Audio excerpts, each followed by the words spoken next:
السلام عليكم، ازيكم حبايبي؟ عاملين ايه؟ يا رب تكونوا بخير. النهارده ان شاء الله هنعمل مع بعض غدا كل الناس بتحبه. غدا بسيط كده وسهل وسريع لو كنت مستعجله. هنعمل سندوتشات كبده اسكندراني. هنعرف مع بعض ازاي نعملها زي الجاهزه بالظبط، وكمان هقولك على اهم حاجه، سر الريحه اللي بتفوح من محلات الكبده. اكيد كلنا لما بنعدي على بيات الكبده حتى بنشم ريحه رهيبه، حتى لو احنا مش جعانين بنبقى عايزين ندخل ونشتري وناكل من عندهم.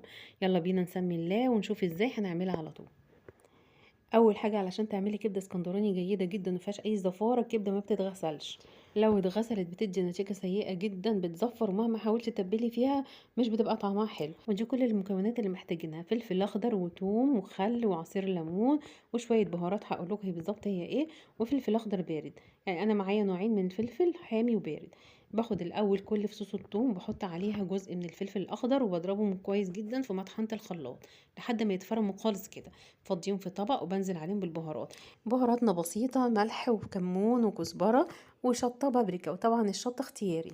وبضيف عليهم عصير الليمون وكمان الخل وبقلب الخلطة دي حلوة قوي.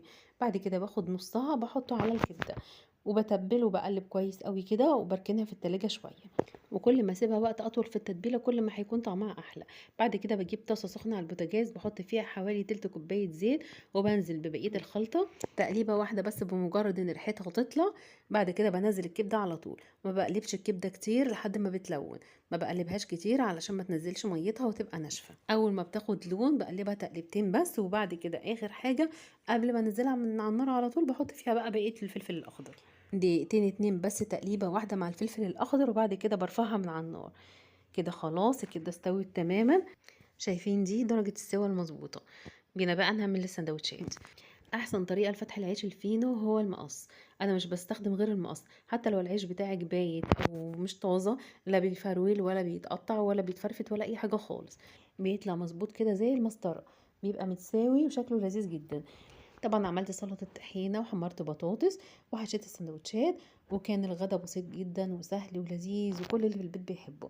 جربوا الكبدة بالطريقة دي. زي ما قلت لكم كده، السر الريحة اللي بتطلع في محلات الكبدة هي التتبيلة.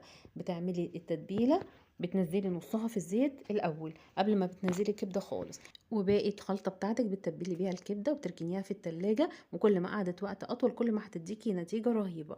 واهم نقطه، مش بنغسل الكبده. لو انت مقلقه من الكبده بتاعتك ممكن تحطيها في مصفى وتعصري عليها ليمون وخل وتسيبيها شويه تنزل كل الحاجات اللي فيها، كده هتبقى تعقمت ونضيفه جدا. قدمتها مع بطاطس محمره وفلفل اخضر. يا رب يكون الفيديو عجبكم، ما تنسوش اللايك والشير وسبسكرايب للقناه. شكرا لكم، سلام عليكم.